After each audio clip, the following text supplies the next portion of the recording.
Railroad signals are a mystery to many rail fans, but can serve as a great source of train-catching information.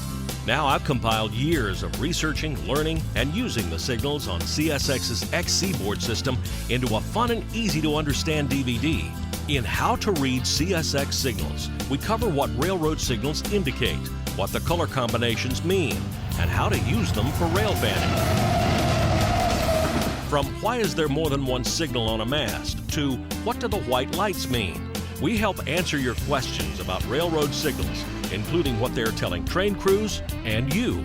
How to Read CSX Signals on the Seaboard system is $19.95 plus $5 shipping and is available now at railfandanny.com.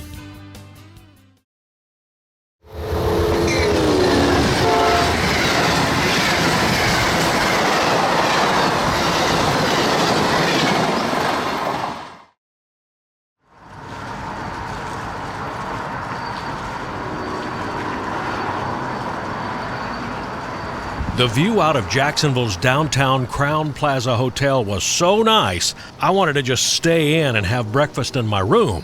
But it's Friday morning of the Jacksonville Railfan weekend, and those trains are out there waiting for us. Northward across the Main Street drawbridge and on to I-95 towards St. Mary's, Georgia.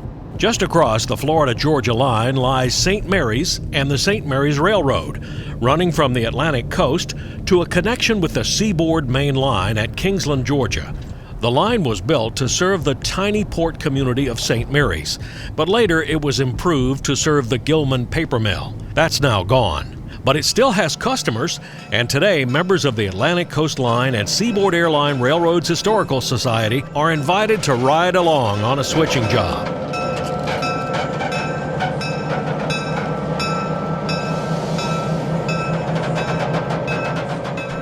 There are familiar faces on this crew. Ex-Amtrak engineer Richard Long is the conductor, and Jim Garner is one of the brakemen. Both Richard and Jim volunteer on the St. Mary's. Riders are all in either a caboose or an open-air car. The St. Mary's runs a big tourist operation on weekends and holidays and has a number of these cars for hauling riders. Those of us who chose the open air are rethinking our choice. It's 42 degrees this morning, pretty chilly for us Florida and South Georgia boys. It looks pretty warm back there. Oh, it's toasty in here. I'm surprised you guys aren't sweating up here. You guys should come out here and enjoy some of this fresh air. As we move down the line, we pass the yard. An excavator standing on a gondola car was unloading rock for riprap. The St. Mary's is picking up some extra cash by storing cars on its empty sidings and spurs. These are sulfur tanks. As we back down onto the Navy spur toward Kings Bay, we passed a switch stand like I had never seen before. Oh, that was an experimental switch. Apparently was put in a number of years ago for testing. It has a pedal that activates the lock device, deactivates it, then you just turn the circle or the wheel and it moves the switch. Waiting on another switch alignment, Uncle Joe Oakes, founder of the Historical Society, explains the wheel on the caboose platform.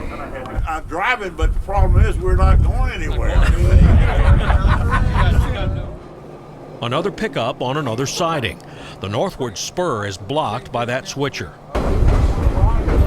We cross Dark Entry Creek, one of the bayous of the St. Mary's River. Fishermen already there this morning.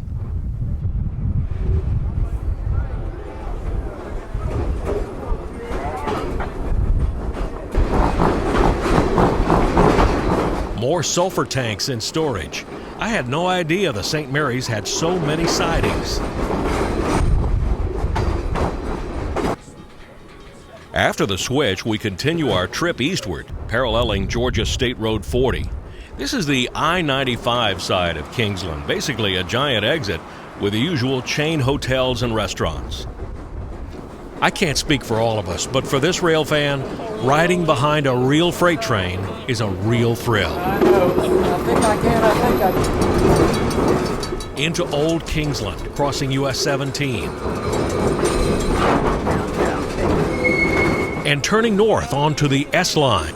That humble track on the outside was once the mighty Seaboard airline Richmond to Tampa, Maine.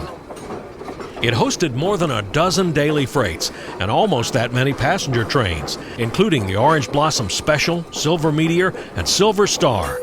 The line is now cut just a couple of miles to our north, and the remnant from Yulee to Kingsland is operated as the short line First Coast Railroad. In Kingsland, we're picking up some box cars for the paper crafting company that still operates near St. Mary's.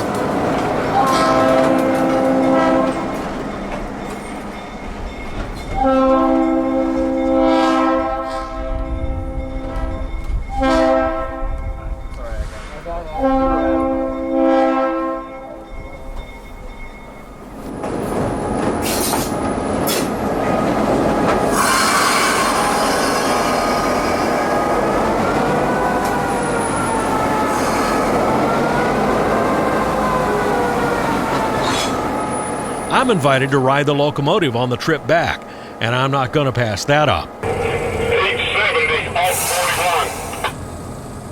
41. Engineer Paul Pleasant backs our GP16U and the boxcar cut back onto our train. Society members are still back there in the open-air cars. As we move back eastward to St. Mary's, we make another stop to deal with some tank cars. I am not sure exactly what we were doing. It seemed like we backed onto the tanks into the siding, then shoved them out the other end.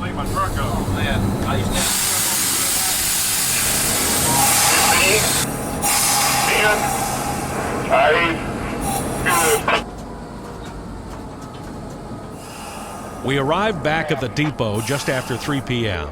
After we society members detrained, the crew spotted the open-air cars for tomorrow's run of the steam engine, which was being steamed up for pressure checks this afternoon.